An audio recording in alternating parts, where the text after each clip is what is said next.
guys, and glad to have you on board again today. A quick briefing this morning as we're going to have to update the scenarios today. We are going to get the ECB in the midday. God knows if it's going to change. We now have a stimulus check on the way as well in the US. So it's still floating and flowing money into the market.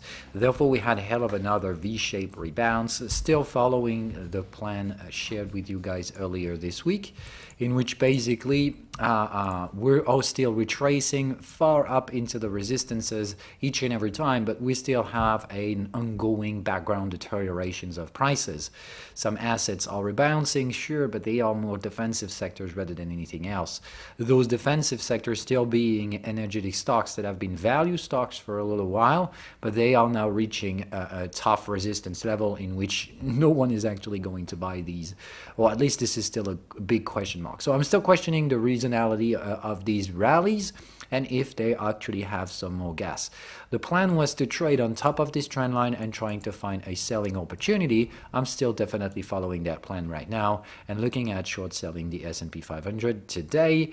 Not end of the world territory, but the thing is that the technical conditions to go against this market are definitely not the most favorable ones. So only expert traders out there. All of the beginners, I simply don't want you in this. The reason is plain simple, okay? The market lacks of liquidity, lacks of volatility, and lacks of liquidity. So we have a hell of a trouble, okay? We lack of volume, we lack of breadth, and we lack of volatility. We lack of basically everything that we need to make sustainable risk limitation, to make statistics. So we're going away from statistical behavior. That means at that point, anything can happen. It sounds a lot more chaotic rather than predictable.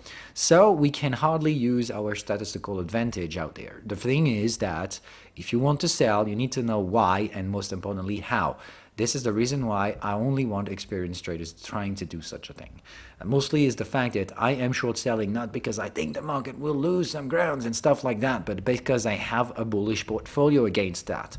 And that's the reason why. So covering the portfolio, I'm already covered and I still want to profit from a slightly downside exposition.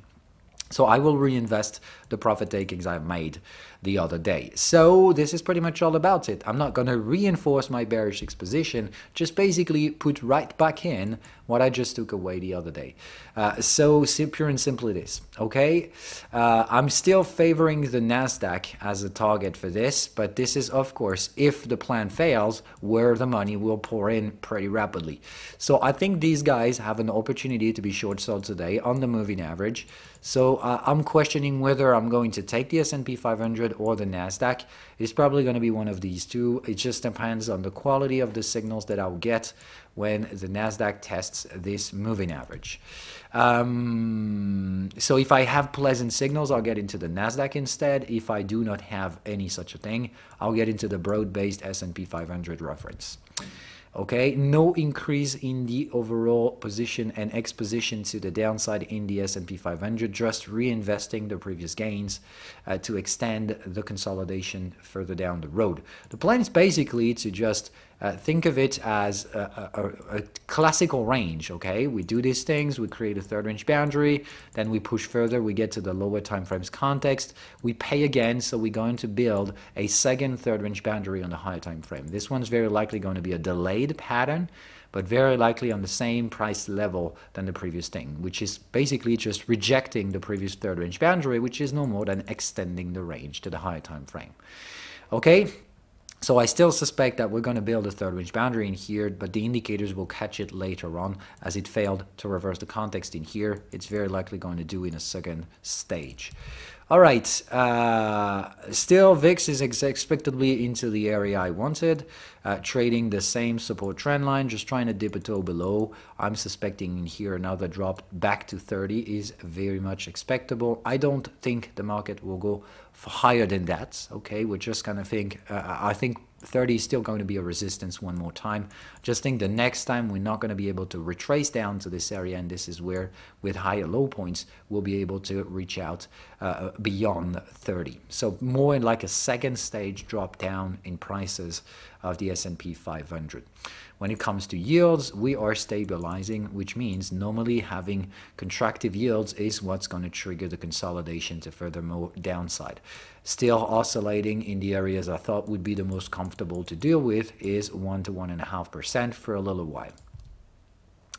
WTI, before we go to Bitcoin, still questioning the reality of this market. We've broken, or at least we dipped a toe below 66.5. That was expectable at that point, and that might have been the reason why this stupid, unvolatile market has been going on for so long. The question is still, what's next? Are we really going to break $80 now? Which seems to be totally out of rationality out there, to be honest. But still, I mean, the market can go way more irrational than that. If you're having a look at the weekly chart time frame, okay, if we don't fail in here as we try to accelerate, the next stage is going for the higher time frames context, which means all of these areas that we fucked up till 2014. So the question is the next stop 95? Because if that's such a thing, like I said, I'm going to change my plan. I'm going to go for a crashing market perspective over 2021. Oil just can't be at these very high prices, otherwise we're going to have a trouble. That means when oil prices rise too fast, that's generally preceding a violent recession. So we're going to figure this one out. Remember that it doesn't play out just because of WTI, but if we have a gold still persisting to the downside and a rising WTI with a rising yield context and a rising stock market, that is a pattern for pre-crashing markets. We'll talk about that right on time. Just something to bear in mind. Okay, risk is still there. And like I said, I don't see that risk showing up before 2 to 3 years from now. But still, things could change. And the trader is not the guy who just plans for the future. Of course, we make plans, but this is mostly people who readjust as time passes. So I think readjustment could be necessary regarding the potential timing for the next big market crash. But still, for now, these are early clues, certainly not evidence of it. Still looking for a consolidation on WTI, and that will save us some time for this future rally that will be preceding the crash later on in the future. Okay, so Forex will make a complete overall over the weekend because we're going to have to talk about USD JPY and Euro dollar. Even though Euro dollar is reacting bullish on the expected support. So we'll talk about this big boy, just like USD JPY, but I saved it for this weekly update. Bitcoin now. Here we go. So Bitcoin still positively traded. You definitely see that the value in here has risen so fast. All of the context boxes are unfolded. The question is, are we going to succeed reaching 62K, which means trying to go above these resistant contexts one more time until we figure out to find a divergence, which means we're going to try settling prices on top of a context and fail to close inside the context. And if we do such a thing with a divergent pattern, which means the momentum over resistance trend line starts to slow down, then I think we'll have a decent probability to range in this area for a few weeks before trying to push higher, making the daily pullback. Remember that in order to pull back, we're going to have to settle below the 50% context of this daily chart. So I'm still waiting for these support areas to roll back into the trend. Until then, I'm still positive for Bitcoin, but I just don't want to be stupidly buying resistances.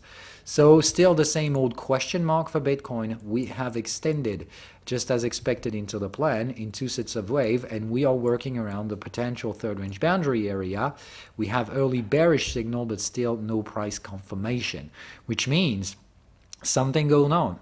Either we just extend the third range boundary breakout and we're going to get immediately to the target, meaning all-time highs trying to settle and fail, okay, over the 1-to-1 ratio preferably, so like we said, 60 to 62K. Or option number 2, we are building the third range boundary as of right now, and we're going to have to range just like the plan was. So there is no big changes in the underlying plan. I think that we can either create a trend line, a resistant trend line out there, meaning that we're going to consolidate back then and go right back into this blue area.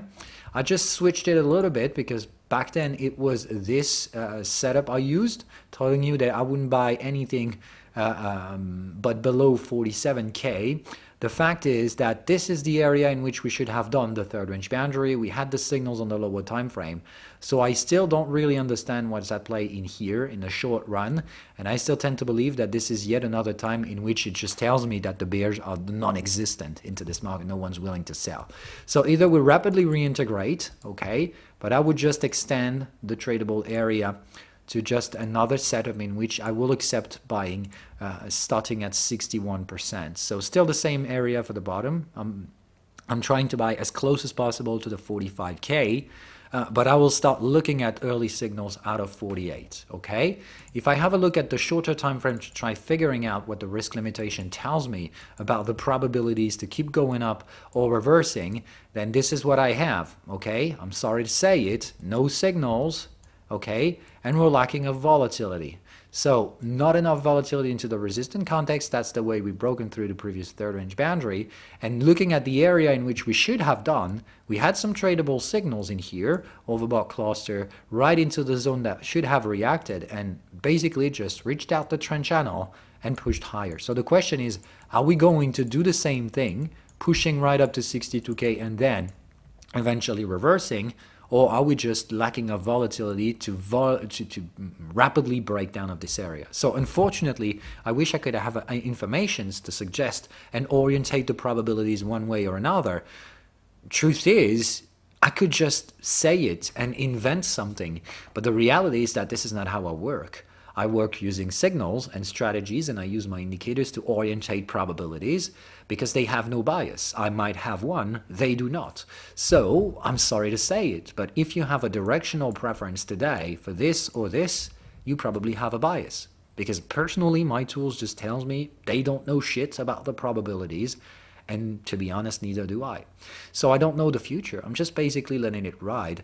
There is not enough liquidity and volatility. So as long as volume goes down as it is, if you have a look at the 4-hour chart, you barely see it, but the volume is doing something like that, okay? It just keeps going down. We have peaks and valleys that generally, okay, we got one peak in here, we've got another spike of volume in here, and the final one we're experiencing. So volume is doing this thing, okay?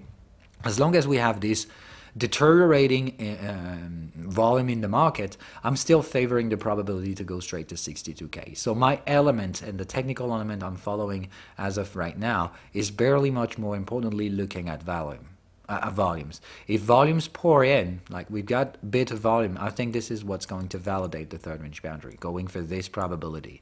Okay, which means then I'll start looking at buying into 49K, but I will need signals to do it. But I'm looking at least reaching out this trend channel, okay? Reaching out and possibly trading below. Okay, we'll talk about that over the weekend, of course, because hopefully by then we'll have the answer. We're probably going to get it by today. I can definitely see that there is a timing globally in which stock market is overbought and then the resistance, just like Bitcoin is looking for its third range boundary. I'm hardly going to say that I am obviously going to be wrong in one scenario. Because of course, if the S&P 500 reached out its all-time highs, that means Bitcoin will probably do as well. And even though I am favorable for all-time highs into Bitcoin, I am not favorable for all-time highs into the S&P 500. This is how complicated and mixed my feelings are right now. So rather than bullshitting and saying, all right, the market was going to do this or that, it's more importantly that you got to understand that the market is ranging. Therefore, hesitating, chaotic behavior sounds like a lot less tradable and easy to forecast than it was when the trend was still on. So this is still leading me to one conclusion. These markets are on the verge to range weekly chart time frames. So you rather like to take some patience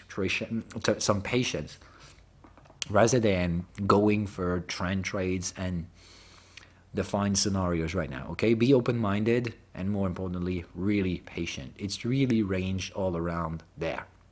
To make it plain simple, lots of uncertainty biases out there in all of the analysts have seen, lots of impatience on people just making daily updates when the market just basically doesn't really give us technicals.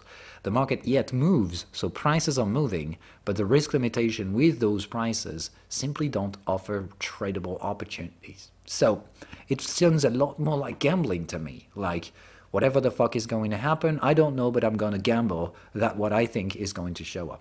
That's not how I work. And therefore, I'm not working into cryptocurrencies at the moment. I've made this update for you guys because I know you're asking for it, but I'm sorry, I just can't bring you the answers you're seeking. My indicators simply don't tell me anything reliable enough to orientate one way or another. All right, bye guys.